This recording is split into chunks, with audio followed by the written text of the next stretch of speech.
కిరాయిలు తీసుకొని ఇక్కడనే ఉండి చదువుకుంటున్నారు. You are waiting for the notification. కానీ ప్రభుత్వం అసెంబ్లీలో పెట్టిన జాబ్ క్యాలెండర్ను కూడా అమలు చేయలేదు. అసెంబ్లీలో చెప్పిన ప్రకారంగా నోటిఫికేషన్ రాలేదు అని మీరు ఏఈల తరఫున నిరుద్యోగ ఏఈ ఉద్యోగాల కోసం వెయిట్ చేస్తున్న వాళ్ళ తరఫున మాట్లాడుతున్నారు. అదే సార్. ఇంకొకటి సార్, అక్కడ ఒక ముఖ్యమైన విషయం ఏంటంటే సార్, ఇప్పుడు వాళ్ళ లాస్ట్ 2020 జూలైలో క్లోజ్ అయినాక జెన్కో ఎగ్జామ్, ఆ తర్వాత మేము కొనసాగించినాం సార్. దాదాపు 10 months దాటింది సార్. ఈ 10 months అప్పులు చేస్తూ కూర్చోవాలి మేము. అది మా బాధ. ఈ క్యాలెండర్లో కానీ ఇటువంటి విషయం అనేది లేకపోతే ఏదో ఒక ప్రైవేట్ జాబ్ చూసుకొని బతికే వాళ్ళం సార్. ఇది ఆ తర్వాత మేము కంటిన్యూస్గా రకరకాల ఈ పవర్ సెక్టార్ డిపార్ట్మెంట్స్ ముఖ్యమంత్రి ఏమో మరి మీరే ఉద్యోగాలు వద్దని ధర్నాలు చేస్తుండ్రు, ఇప్పుడే నోటిఫికేషన్లు వద్దని ధర్నాలు చేస్తుండ్రు, నోటిఫికేషన్లు ఇవ్వద్దని మీరు ధర్నాలు చేస్తుండ్రట కదా.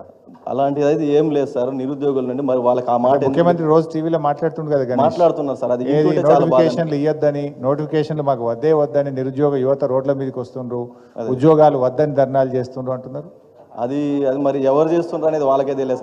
అది వాళ్ళు ఉద్యోగాలు నోటిఫికేషన్ ఇవ్వమంటున్నారా వద్దంటున్నారా? మాకు కావాలా సార్ నోటిఫికేషన్ ఇవ్వమని అడుగుతున్నారు. కావాలా సార్? అడగడానికే వచ్చిండ్రు. అవును సార్. సో రేవంత్ రెడ్డి నోటిఫికేషన్లు వద్దని చెప్పేదంతా శుద్ధ అబద్ధం. అవును సార్, అబద్ధం మీరు చెప్పేది. అవును sir. You want notification? Yes sir, we want notifications.